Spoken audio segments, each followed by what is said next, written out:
The rain hammered against the cafe windows that morning when Daniel first saw her, soaking wet, trembling, clutching a half-eaten sandwich like it was the only steady thing left in her world. He had seen hardship before. Life had carved those lessons deep into him after losing his wife during childbirth. But there was something different about the young woman sitting alone. Her eyes carried a quiet storm, the kind that didn't scream for help but broke your heart anyway. And in that moment, as his 5-year-old daughter Lily tugged at his sleeve asking why the sad lady wasn't talking, Daniel realized she wasn't just quiet, she was deaf. If you believe kindness and second chances still matter in this world, please like, comment, share, and subscribe to Soul Tale so more people can hear stories like this. He didn't approach her the first day, or the second, but every morning she came in at the same time, rain or shine, always wearing the same worn-out clothes, always sitting in the same corner, always ordering the cheapest thing on the menu. And every morning she struggled to sign something to the cashier, who usually responded with impatience or confusion. Daniel watched all of this while tying Lily's shoes or packing her school lunch, feeling something twist painfully inside him. He knew what it meant to need help but be too proud, or too afraid to ask for it. On the fourth morning, as she stood there unable to communicate that she didn't have enough money for her breakfast, Daniel stepped forward. Not as a hero, not as someone looking for gratitude, but as someone who had once fallen apart and been saved by a stranger's simple kindness. He paid for her meal, placed it gently in front of her and scribbled on a napkin, "It's okay. You're safe here." She looked at the note, then at him, and he saw her eyes glisten in gratitude deeper than words. From then on, the cafe became their silent meeting place. He learned her name, Ava, through a few shaky written notes and slow, careful hand gestures. She thanked him each day with a small nod, and though she never stayed long, those few minutes changed something in Daniel. Helping her grounded him, helped him feel human again in a world where single fathers were always rushing, always exhausted, always one bad day away from falling apart. Lily adored her too, often drawing little pictures that Ava took home like treasures.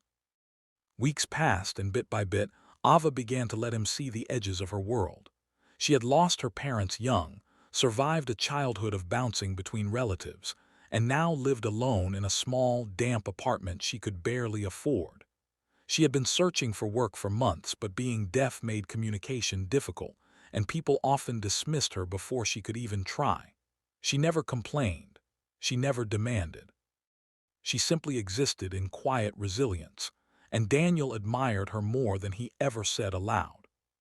But kindness, as he had learned, sometimes paints a target on you. One morning, everything shattered. Daniel was helping Ava with a sign she was practicing when the cafe door swung open with a force that startled everyone. A tall man in an expensive suit stepped inside, followed by 4 large bodyguards who scanned the room like they were expecting danger. Conversation stopped. Cups froze midair. Even Lily fell silent. The man walked straight to their table with eyes sharp enough to cut glass. Ava froze, her fingers tightening around her bag. Daniel's instincts surged, protective, wary, but he held still, watching. The suited man dropped a thick envelope on the table as if delivering a verdict. He pointed at Ava, then at the cafe door, signaling for her to come with him. She shook her head violently, her breathing unsteady, her hands trembling as she signed something Daniel couldn't understand fast enough. He felt helpless, the way he had felt the night the doctors told him his wife wouldn't survive childbirth. The man then turned to Daniel with a cold expression that held no warmth. He scribbled a message on his phone and held it up. "I'm her lawyer. She's been missing. We need to talk." Missing Ava, Daniel's heart pounded. The bodyguard stepped slightly closer, not threatening but firm, an unspoken message that this was serious. Ava's eyes filled with tears as she backed against the wall, shaking her head again and again. Daniel placed a steady hand on her shoulder, silently telling her she wasn't alone. Only then did the lawyer's expression soften the slightest bit. He gestured to the envelope. Inside were documents, court papers, notices, legal letters Ava had never seen. And at the top, Daniel saw the one thing that made his breath catch: inheritance claim, final notice. Ava wasn't poor. She wasn't abandoned. She wasn't alone in the world. She was the heir to an estate her estranged family had left behind, and she had been living in poverty simply because no one had been able to contact her, because every letter, every attempt had gone unanswered. Not because she ignored them, but because no one had ever taken the time to communicate with her in the way she could understand. The lawyer knelt in front of her then, removing all tension from the room. He signed slowly, gently, apologizing for frightening her. He explained that her mother's sister had passed away months ago, leaving behind everything she owned. They had searched for Ava, but she had changed addresses too many times, leaving no trace. He had nearly given up hope, until one witness said they saw her entering this cafe each morning. Ava broke down in silent sobs, overwhelmed by fear giving way to relief. Daniel held her hand, feeling her trembling soften under his touch. For the first time, he saw her truly smile, a fragile, trembling smile, but real. In the weeks that followed, Ava's life transformed.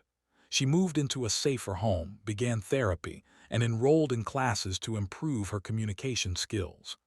Daniel helped her every step of the way, not because she needed saving, but because kindness had become their shared language.